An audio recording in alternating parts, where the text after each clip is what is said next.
Bonjour à tous, je suis Zakaria Samara, maître de conférence au Conservatoire national des arts et métiers à Paris et je travaille en chimie organique et mes travaux de recherche s'orientent particulièrement dans la conception de nouvelles voies de synthèse de molécules à activité pharmaceutique. Nous travaillons ici au laboratoire sur la conception d'une nouvelle voie de synthèse d'une molécule très importante qu'on appelle l'artémisinine. Cette molécule, représentée ci-contre, eh bien, est aujourd'hui un médicament qui est utilisé dans le traitement de la malaria.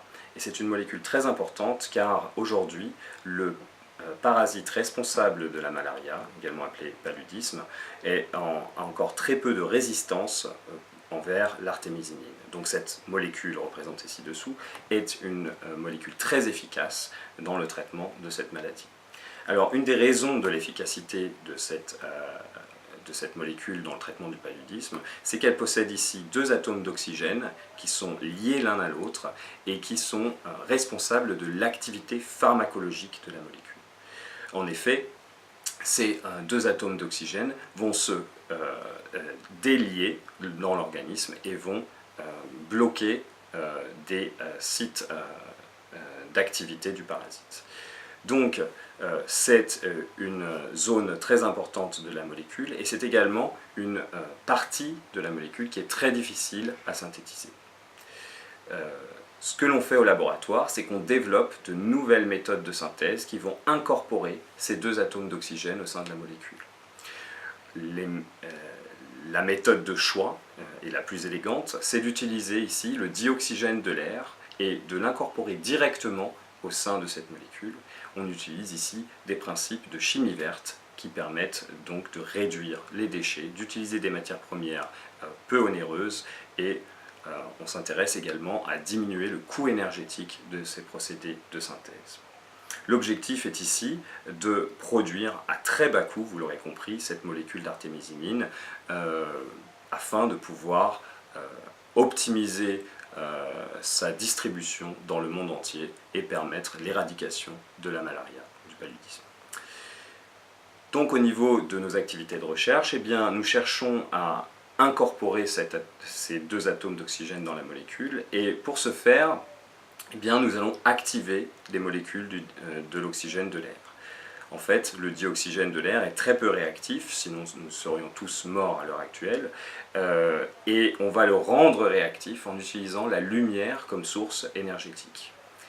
Pour activer l'oxygène à partir de la lumière, on va faire un procédé qui est totalement biomimétique, c'est-à-dire un procédé qui est utilisé dans la nature et très répandu, notamment dans le monde végétal. Les plantes, en effet, utilisent la chlorophylle pour capter l'énergie des photons de la lumière et transférer cette énergie au sein de l'environnement. C'est ce qu'on appelle de la photosynthèse. Nous reproduisons ces procédés photosynthétiques en introduisant un colorant dans le milieu réactionnel et ce colorant capte l'énergie des photons qui sont transmises par des moyens d'irradiation au laboratoire à bas coût, comme les technologies LED, et ces colorants vont capter l'énergie des photons et la transférer à la molécule d'oxygène qui est incorporée dans le milieu réactionnel et ensuite dans la molécule de choix.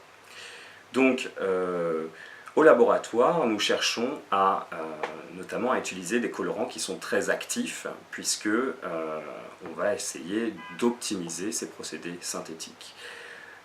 Donc, ces colorants actifs, les plus actifs, malheureusement, ont le désavantage d'être souvent les plus chers. Et donc, le recyclage de ces colorants est très important. Donc, nous nous intéressons au laboratoire à fixer ces colorants sur de la matière solide pour pouvoir mieux les recycler en fin de synthèse. Et c'est ce que nous allons voir par la suite dans une expérience au laboratoire.